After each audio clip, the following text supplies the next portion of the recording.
everyone, my name is Santi Widiasih. My student number is 188114040 and I'm going to talk about the connection between antibiotics, microbiota and the antibiotic resistance. First, I'm going to talk about what is antibiotics. Antibiotics are the most commonly used medication. Not only have they revolutionized in the treatment of infection, but they also play a critical role in the prevention of infection and thus allow a wide range of life-saving medical procedures that would otherwise be fraught with infection complications. Their obvious benefits and limited recognition of adverse consequences have led to expanded use for empiric and directed therapy and for prophylaxis. Up to half of all antibiotic use is thought to be inappropriate. Antibiotics are one of the most important discoveries to survive microbacterial infection. If the use of antibiotics is inappropriate, the antibiotic can no longer kill the microbacterial and the microbacterial become resistant. So it is important to be knowledgeable about the antibiotic resistance and how to prevent it. Now, I'm going to talk about the discovery of antibiotics. Antibiotics is the first and effective antibacterial agent that were developed in the 1930s and are still used until today.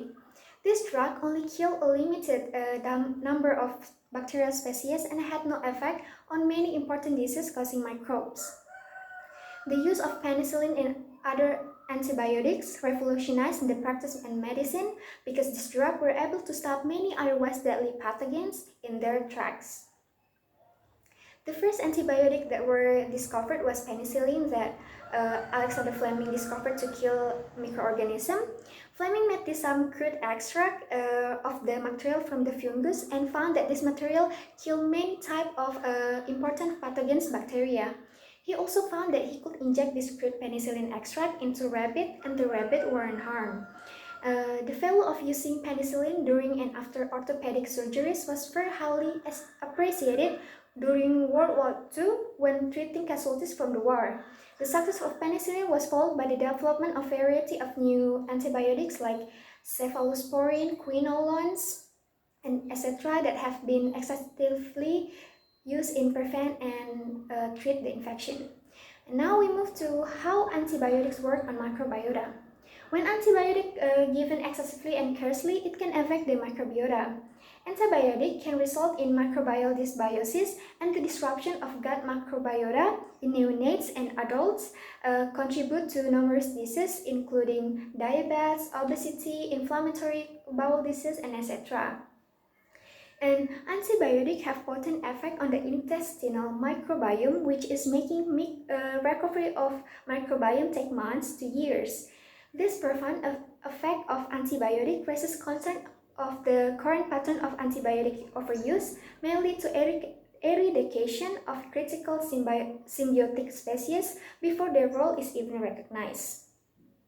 And then the direct and indirect effect of antibiotic on the gut microbiota. Antibiotic can directly impair the gut microbiota because when we use antibiotic as a tool to study effect on the microbiota on host health, we should first choose appropriate antibiotic and understand how the chosen antibiotic will reshape the gut microbiome. Antibiotic can also indirectly impair gut microbiota if we carelessly giving antibiotic to others. Loss of specific population of microbiota may lead to the alteration of metabolites and environment in the gut, which in turn affect the growth of other members of the gut microbiota. And then, after we know how antibiotic works on microbiota, I'm going to talk about how can antibiotic resistance occur and its prevention. The use of antibiotic can cause tract infection due to antibiotic resistance. Like antibiotics that are used excessively can cause dysbiosis and antibiotic resistance. And excessive and inappropriate use of antibiotics causes effect on dysbiosis on the development and function on the host's immune response. During the colonization of the neonatal intestinal tract, the rapidly growing population might be more prone to the dissemination of antibiotic resistance. Now, how do we prevent antibiotic resistance from occurring? It is necessary to educate patients on the importance of diagnosing specific pathogens so they do not take antibiotics carelessly. And then the need for education of the health worker like doctor and pharmacists to not give antibiotic for disease without a specific diagnosis and not to over treatment. And then researchers need to consider treatments that are less likely to disrupt the microbiota and focus to target only.